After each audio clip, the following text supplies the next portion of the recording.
परिवार हो।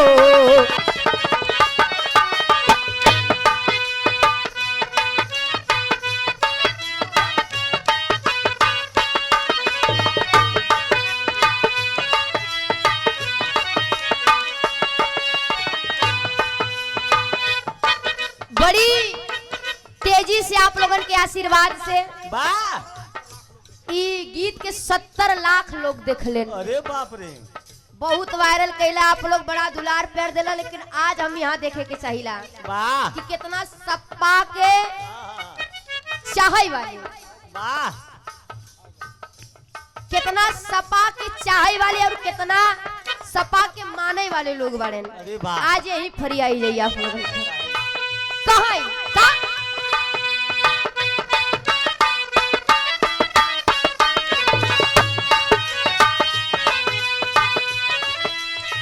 आई 27 में जब सपा के शासनावा,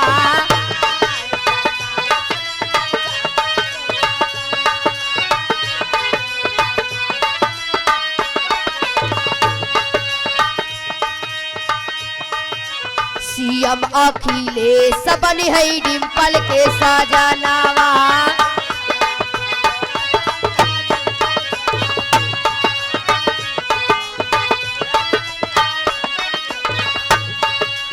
आई 27 में जब सपा के शासनावा, सीएम अखिलेश बनी है डिम्पल के सजनावा। कहीं सुना बलमा हमार मिली सबके रोजगार,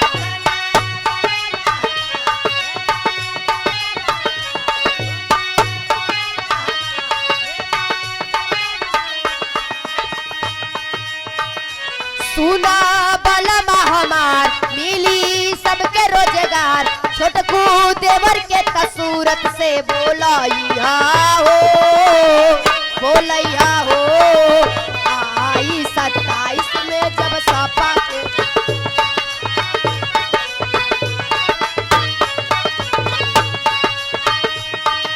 ई हमरे माई बहन लोगन का दिल की आवाज बा, और हमारे युवा भाई लोगन के, ये हमारे नेता अखिलेश भैया खातिर आवाज दिली माई लोगन का।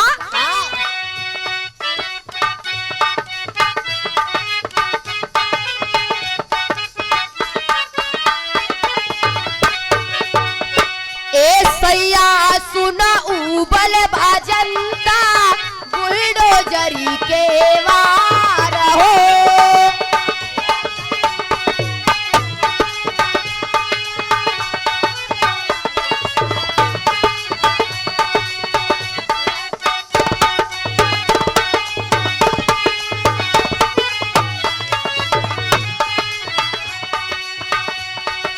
मांग रही अब माता बहिन चाहिए अखिलेश के सरकार हो।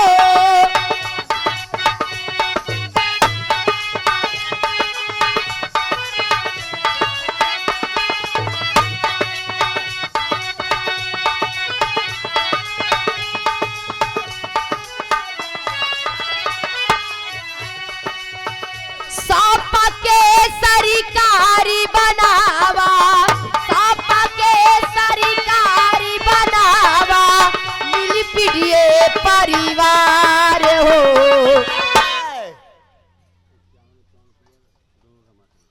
और दोनों गार्जियन रमाशंकर जी की ओर से 51 रुपए का पुरस्कार व आशीर्वाद की चाह रही इस सपा के गीत पे। अब बाबू दरवा के धरती से अनारा देवी माई की ओर से 51 रुपया का पुरस्कार आशीर्वाद की चाह रही। कहीं ए सैया सुना उबल बाजंता बुलडोजरी के वार हो।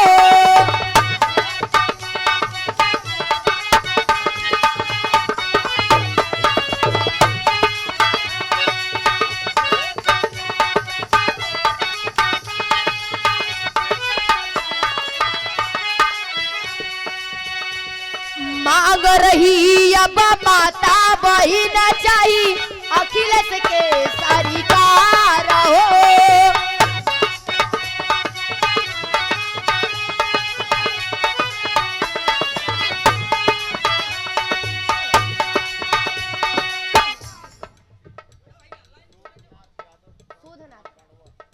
सूधनाथ यादव ग्राम डड़वा के धरती से प्रधान जी की ओर से 100 रुपया का पुरस्कार आशीर्वाद की चाह रही इस सपा के गीत पे। वाह अंकित बिल्डिंग मटेरियल अच्छे लाल यादव हरिराम भैया की ओर से। क्या बात है, 100 रुपया का पुरस्कार आशीर्वाद की चाह रही नीरज यादव एडवोकेट लखेसर की धरती से। अब भैया की ओर से इस गीत पे 100 रुपया का पुरस्कार आशीर्वाद की चाह रही। आवा वाह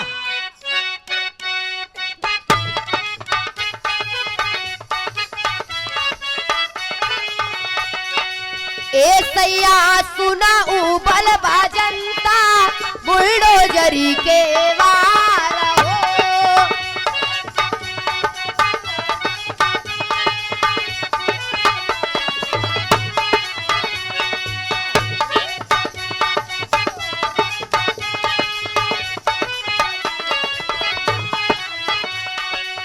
मांग रही अब माई बहिन चाही अखिलेश के सरकार हो।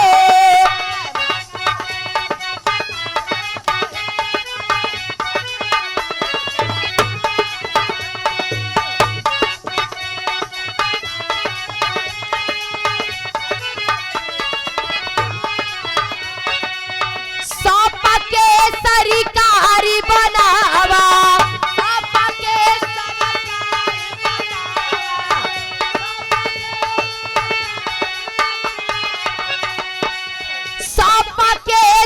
सरकार बनावा मिल पीड़िए परिवार हो। 27 में आई जब सपा के शासनवा।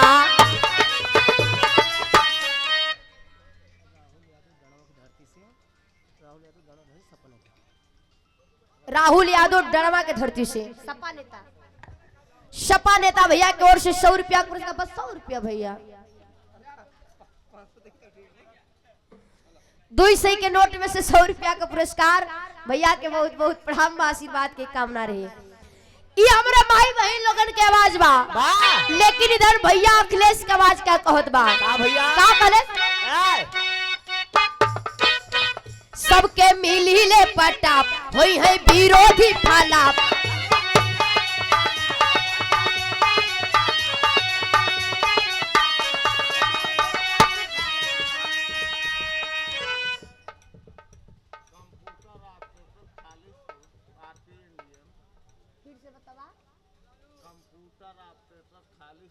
कंप्यूटर ऑपरेटर खालिसपुर बारे भैया। और कुछ आपके तरफ से अनुराग यादव आप बड़े भैया के ओर से इस गीत के भाव पे 100 रुपया पुरस्कार आशीर्वाद की चाह रहे। लेकिन भैया अखिलेश की आवाज का सबके मिली ले पटाप होई है विरोधी आलाप।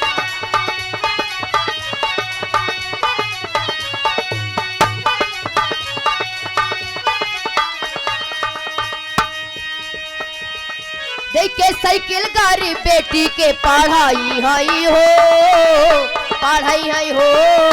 आई 27 में जब सपा के शासनवा। कैसन भैया? अच्छा पैसा ही है। अब भैया तार बजवा सही रहे तब तो ढोलिया सही बजी। बिपिन यादव टिकरा के धरती से 100 रुपया का पुरस्कार बा। तनी टाकी का आवाज बढ़ाई दे भैया, टाकी का आवाज बढ़ा दा। काका को दवाई नहीं पाए ना कहई वाह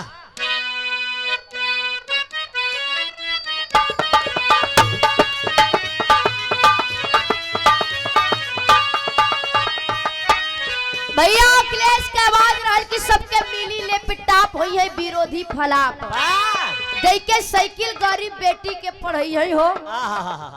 27 में आई जब सपा के ससनवा सीएम अखिलेश बन है डिम्पल के सजनवा सजनवा। जोने वक्त भैया हमारे नेता भैया अखिलेश जी के शासन चली ना, वाह केहू कौनो भी लड़की चाहे लड़का बिना शिक्षित ना रही है भैया, वाह बिना ज्ञान के ना रही है। सबके साइकिल दे है, लैपटॉप दे है पढ़े खातिर, वाह लेकिन कहीं का कहीं अंतरा ढेर गई।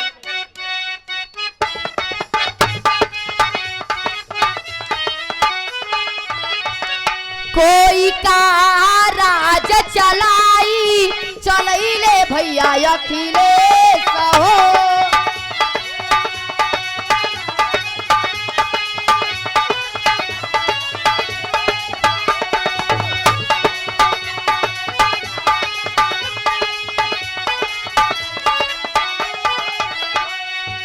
कोई का राज चले है जवन चलैले भैया अखिलेश।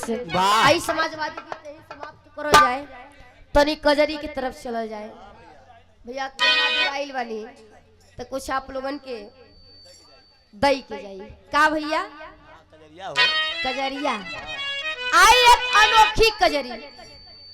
एक राजा चले न अपने ससुरारी, वाह राजा महिपाल अरे वाह जब अपने ससुरारी चले सूट बूट एकदम टाइट बेल्ट लगाई के बेल्ट लगाई के जब चलन कुछ दूर गए तो रास्तवा में के गढ़ा रहल, वाह और गढ़ावा में पानी कम कचड़ा ज्यादा ज्यादा रहल, तब ले होत का बा तेरी में कह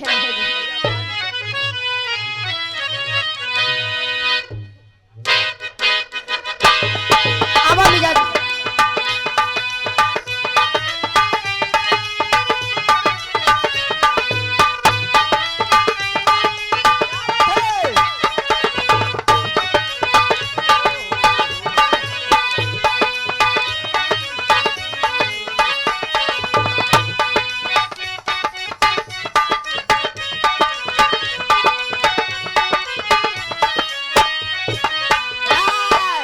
अरे करने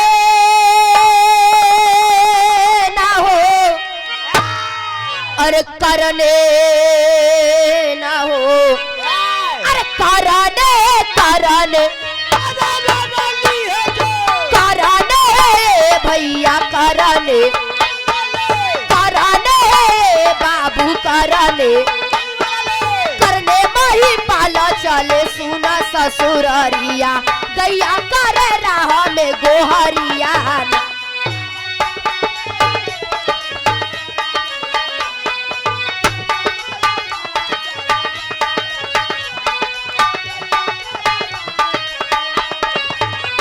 अरे गैया करे राह में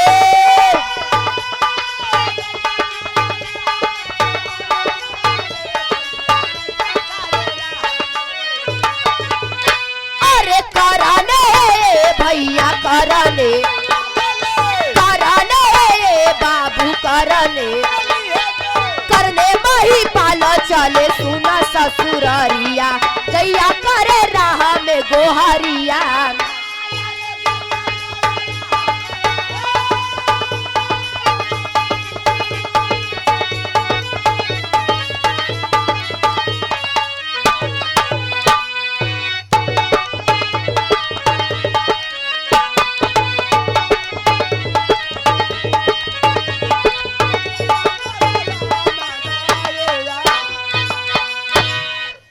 करने महिपाल चले सुना ससुररिया गैया करे राह में। हरियाणा राजा महिपाल अपने ससुरारी जात रहन, सूट बूट एकदम टाई बेल्ट लगाई के जब रास्तवा में गए तो देखेन कि बड़ा सा गढ़ा बा, वाह ओमा पानी कम सहिला ज्यादा बहा ज्यादा बा, तब ले उधरिया से खे गऊ माता आए है पानी पिए खातिर आवत बहिन। वाह जब ऐसे पानी पिए खातिर मुड़ी लचकौलन तब ले उनकर एक खे पैर हाँ घसक गा पवन तिवारी लकेश्वर बीडीसी प्रत्याशी आप बड़े भैया की ओर से बीडीसी के प्रत्याशी हैं कि बीडीसी है ये बड़े। अच्छा बीडीसी के प्रत्याशी आप पवन भैया की ओर से 100 रुपया का पुरस्कार व आशीर्वाद की चाह रही। वाह ए भैया ए जब गौ माता वही गढ़ा में फंस गई वाह तब ले राजा कैलन का अच्छा पवन तिवारी भैया बीडीसी के प्रत्याशी आप अब भैया की ओर से 100 रुपया का पुरस्कार आशीर्वाद की चाहबा कि भगवान करे आपका मनोकामना पूरा हो। प्रधानी तो और सरल बा प्रधानी सरल बा बीडीसी बड़ा कठिन होता कठिन माना भैया वो दो गांव से मिला के भगवान करे तू जीत जा भैया हमना नहीं भी रहा है कजरी खावे भैया वाह तब ले भइल का राजा कैलन का अंतरा दिहल गई अरे खास पानी पीने गई जब गऊ मैया अरे गई ताला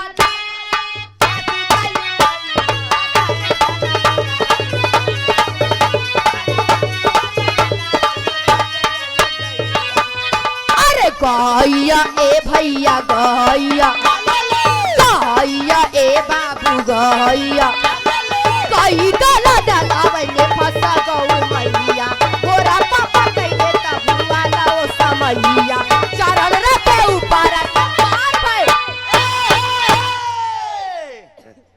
ए भैया इधर जब गौ माता पानी पिए खातिर रोमान हुरिन वाह मुड़ी सोचिन लटकाई ये पानी पी लई वाह तब ले उनकर पैर फिसली गई आए वही दलदल में जाई के फंस गए फंस गई वाह राजा महिपाल हर से जात रहन सोचत थे नगर अपन जूता मोजा उतारा तो समय काफी विलम्ब हो जाई वाह ऐसा न करी के ही गाय के ऊपर से पार हो जाए आए दहिना गोड़ उठाई के वही गाय के पिठाई पे रख दे रख दिहन रख के पार से पार हो गए गौ माता सोचत हन कि बतावा वाह हम यहाँ फंसा ही के हमके निकाले के ती हमके ही औरो दवाई दिए से क्रोध में होई के गौ माता राजा महिपाल के श्राप देत बाड़ी वाह का देथिन टेरी दिहल गई अरे वाह कैसे भैया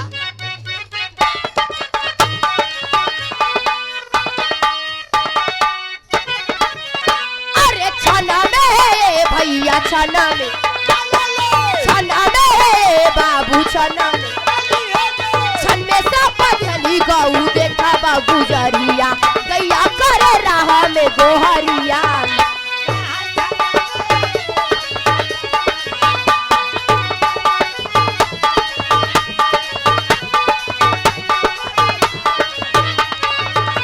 अरे गैया करे राह में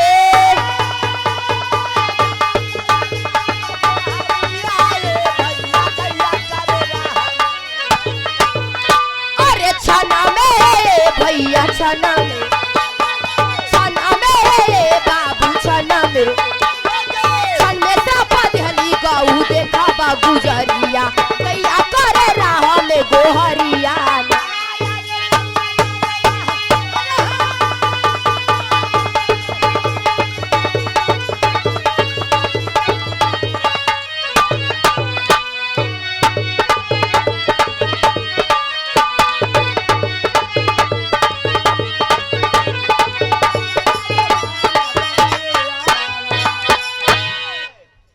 छन में श्राप दिहली गऊ देखबा गुजरिया गैया करे राह में गोहरिया ना गऊ माता कहें कि ससुर का नाती जात है ससुरारी हमारे बड़ा कैया आय हमके गड़ा में से निकाले के तौर चाप दी है वाह जा जात है बड़ा मिजाज बनाए के ससुरारी लेकिन जब तू अपन दुल्ही देखबा तो तहार पारा गरम हो जाए तार जवानी वेशभूषा मारे गुंडई के मारे वाह जवान मार चर्बियान बड़ा तहार चर्बी ता उतर जाए लेकिन श्राप का दिहलिन आवा अंतरा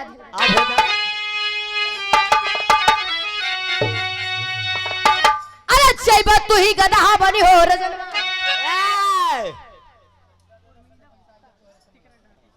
टिकरा के धरती से उर्मिला गुप्ता हमारी बहन जी की ओर से 100 रुपया का पुरस्कार आशीर्वाद की चाह रही कहा का आवा उठाई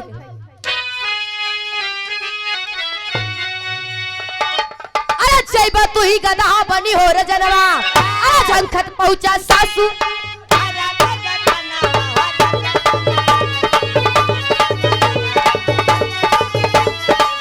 अरे झंखता ए भैया झंखत झंखता ए बाबू झंखत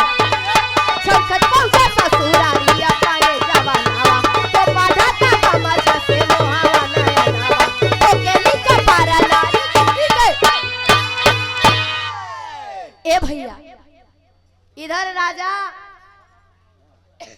महिपाल जब अपने ससुरारी गईलन गौ माता कहीं जा वाह जब अपन दुल्ही देखबा तो तोहार भेसा तो बदल जाई वाह तोहार पूरा शरीर जवन बना गदहा के होई जाई वाह तब तो राजा ऊपर ही- कहन है हई गौ माता के शराब से भैया ए भैया वाह राजा जब निकलन कुछ दूर उठकर ससुरारी बचल आहा तो लगन सोचे कि अस न होई कि गौ माता का शराब पूरा होई जाए वाह गमछा ले रहन लई के हाँ तो पिले मोह और आँख बांध लेन मोह और माथा बांध लेन अखिए भर आहा खुला बा देखात बा पहुंचन ससुरारी चुपचाप बैठा बहन वाह 2-3 ठे सरहज रही सरुआई नहीं कहीं जीजा आइए आइए हाँ हो आई ए जी हाँ, तो ही जीजा रहे नहीं हम वहाँ बतावत है यार हम तो सोची तो ही रहे नहीं कहीं जीजा वाह आई गया हाँ कैसा आज बड़ा चुपचाप बैठा बा कुछ बोलत नहीं बा और राजा का कहीं हाय, हाय, कहीं काहे आज मोह बांध के आई है हाँ, हाँ, जीजा रोज आवत रहा तो तू मोह नहीं बांधत रहा हाँ खूब कुल छर्रा उड़ावत रहे पानी ओनी पी ले ना बतावई का कि हमार कमन हाल बा ये समय वाह पानी ओनी पी ली है रात भइल ऊपर वाला मकान दे दिहल गई वाह जाई के छत्ते पे सुतलन हाय, हाय, हाय, जब सुता बहन अब रानी सोचथिन हमारा राजा आहा, आहा, रानी सोचिन हमार राजा आई है आय है बड़ा दिना के बाद चली थोड़ा भेंट मुलाकात हाँ हो ए चली मोबाइलिया ले ले उनको बाजे बजाई बक तब ले होत का हुआ भैया अब ठेरी दिया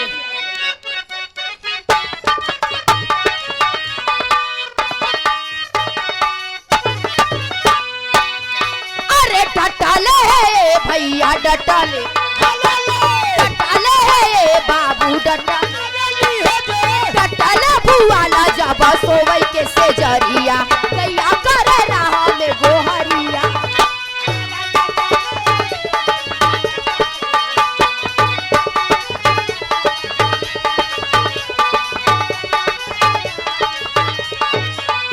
अरे गैया करे रहा में